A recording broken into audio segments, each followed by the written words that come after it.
Good morning, family and friends. Good is our God. Psalms 100. Make a joyful noise unto the Lord, all ye lands. Serve the Lord with gladness. Come into his presence with singing. Know ye that the Lord, he is God. It is he that hath made us, and we not ourselves. We are his people and the sheep of his pasture. Enter into his gates with thanksgiving, and into his courts with praise. Be thankful unto him, and bless his name. For the Lord is good. His mercy is everlasting, and his truth endureth to all generations. Have you ever been asked to explain the existence of God?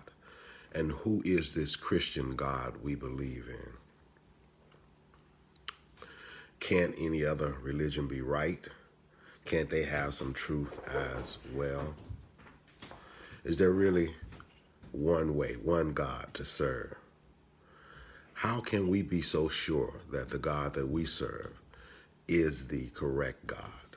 If Christianity is the correct religion, as we come to understand who or what God is like, our conclusion must be that he is the truth and he is the only way. Good is our God. When it comes to these type of questions that we're faced with every day concerning other gods, concerning other ways to worship, concerning other religions, there are four major thought veins here that provide some answers. There are those who believe in naturalism. There is no God, that matter is eternal.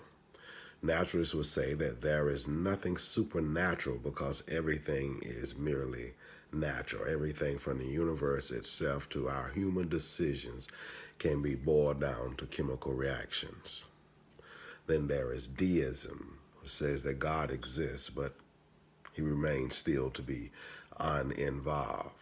Deists would say that God created everything, but while on the watch for it to function on its own, and he is a hands-off God. He operates under the spirit of laissez-faire. Universalism says that the supernatural does exist. We can't know the deity or deities perfectly, but each religion is right in its own way for pursuing its faith in the supernatural. Christian theism says that the personal triune God both exists and he rules. As Christian theists, we believe in one God in three persons who actively and supremely rules over all. We believe that good is our God. Be joyful in the Lord, verse 1 through 3. When someone is struggling with the thoughts of other gods, other religions, as they pull at us, other faith, other ways of worship, we as Christians must profess that our God is Lord.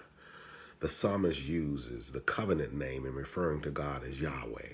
He essentially says, know that the one who has made a covenant with his people is in complete control of all of the universe.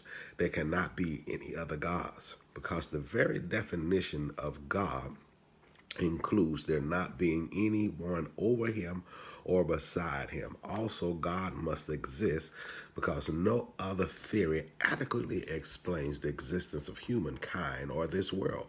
God does exist. He is one, and good is our God. Because God exists, he deserves our praise. The God who is in total control, the God who is a loving God, who makes a merciful covenant with us, his sinful people, for our salvation out of his grace and knowledge of the future. God creates us and he calls us his own. Good is our God. Our proper response to these awesome truths is simply to worship him and to praise him, an acknowledgement of his goodness. So don't take God for granted, but take advantage of the opportunity he gives us out of his grace. Instead of using God to win his approval, take time this week, this day, to share the joy of knowing that good is our God. May God bless and keep you is our prayer. As always, should you have any questions, please feel free to inbox me.